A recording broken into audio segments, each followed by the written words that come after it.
Hello, good afternoon and warm welcome to you all again in my channel Moment with Prasuna. As usual, thank you for watching my previous video which was on defense mechanism. Today, I have a similar topic which carries similar principle but we use in a different way in life, which is much more positive. That is coping mechanism. How do we cope with difficult situations in life, or what are coping mechanisms that we can use to help us get through stress, anxiety and any hard times. Coping mechanisms are the strategies that we often use while we are in stress or we've gone through any kind of emotional trauma. It allows us to help manage our difficult emotions such as divorce, miscarriage or even death of loved ones or loss of job. This can cause a lot of grief and distress. But events that are even considered positive, such as getting married, having a child, buying a new house, can lead to significant amount of stress. To adjust this kind of stress, people may utilize different combination of behavior to cope with our anxiety, loneliness, anger, or even depression. Some people get confused with coping mechanism and with defense mechanism. Although these two concepts share some similarities, but they are in fact different to each other. Defense mechanism mostly occur at an unconscious level, whereas coping mechanism typically they are very purposeful and it's done in a conscious manner. If you want to know more about defense mechanism, I have linked the video below in description. Please do visit. Now let's talk about different type of coping styles. Problem focused coping mechanism. This type of coping strategies are mostly focused on problem solving or taking action to change the cause of the stress, what's actually causing you. So you focus on that particular problem. This kind of strategies are typically used when a constructive action can be taken. The second one is emotion focused coping strategies. This in contrast focuses on reducing or managing your emotional distress that results from the problem or the stressor. Emotion focused coping is used when people feel that situation cannot be changed and it has to be tolerated. Active coping mechanism usually involve awareness of the stressor, what is actually causing a problem, and conscious attempt to reduce that stress. Whereas avoidant coping mechanism, on the other hand, they are characterized by ignoring or otherwise avoiding the problem, not trying to even talk about the problem, which is not very helpful. So now let's talk about types of coping mechanism. Adaptive coping mechanism and maladaptive coping mechanism. Adaptive coping mechanism are generally considered to be very healthy and they are the effective ways of managing stressful situation. Whereas maladaptive coping mechanism, they might work for some time, but in long term they intend to have very negative consequences. Some frequently use maladaptive coping mechanisms, which includes escape. To cope with anxiety or stress, some people may withdraw from friends and become socially isolated. They may not even talk to their partner or their family, their kids. They just completely escape from the problem. They may observe themselves in a solitary activity such as watching television, reading, scrolling social media and online. Second one, unhealthy self-soothing. Some self-soothing behavior are healthy in moderation, but they may turn into unhealthy addiction if it becomes like a habit. Some of the example of self-soothing unhealthy habits can be overeating, binge drinking, or excessive use of internet, or being on the video games, especially young people, teenagers. Not very good way of coping either. Next one, numbing.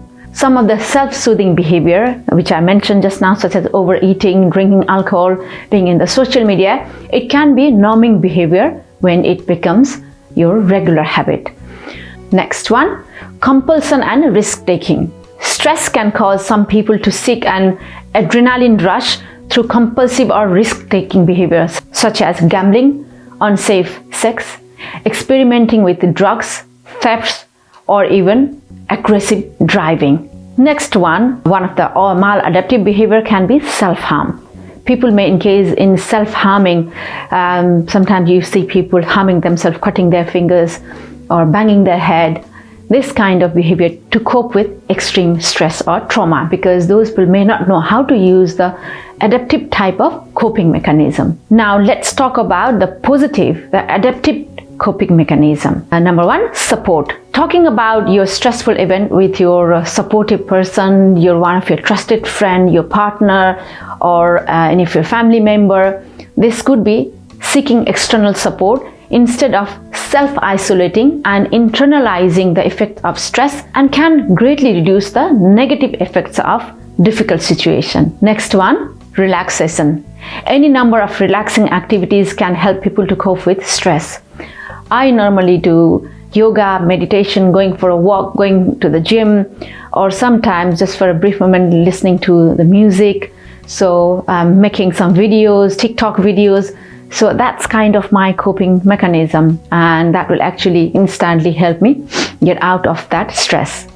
Relaxing activities may include such as practicing meditation, progressive muscle relaxation. You can even go to the spa, and other calming techniques, sitting in the nature or just listening to soft music.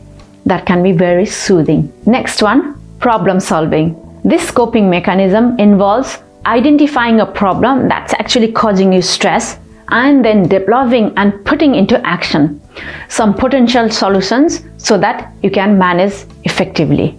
So you are basically just focused on the problem and then plannings how to manage in an effective way. Next one, humor. Making light of the stressful situation or making even as a joke. This may help people maintain perspective and prevent the situation from become too much overwhelming, too much that you can't even handle. So just taking it very lightly and making as fun. Next one, physical activity. Physical activities such as exercising and just going for a walk, taking any kind of courses, dance classes, or any other activities such as yoga, running, swimming, team sports. These kind of natural activities can help you to relieve stress. Now let's talk about how coping mechanism is related to mental health. What's the correlation? The use of effective coping skills can often help improve people's mental health and emotional well-being. People who are able to adjust their stressful or traumatic situation through productive coping mechanism may be less likely to experience anxiety, depression, and other mental health concerns. As people who find themselves defaulting to maladaptive coping mechanism or experiencing difficulty utilizing effective coping mechanism, they eventually see a negative impact on their well-being and their mental health and even in their emotional well-being. Those who have a difficult time knowing how to cope with anxiety, stress, anger, they may fall into habit of relying on maladaptive coping mechanism, which can have negative consequences in the long run. I work in hospital. I have seen lots of people coming with drug overdose, alcohol overdose, very young people in their teenage, in their 20s, early 20s. It's just that they do not know how to cope with stress. They cannot handle, they do not know what is the right way to overcome stress. If you experience stress and don't know how to cope, it is very important that you seek your therapist or any mental health professional. They can help you or guide you how to cope in different kind of stresses when you have different kind of stressful environment. This was all about coping mechanism. Hope you like this video. Thank you for watching once again. If you like this video, please do not forget to subscribe, like and share. Also, please keep sending me your valuable comments, suggestions and feedback. I'd really appreciate. I'll be back again next week with another video. Until then, take care, goodbye and namaste.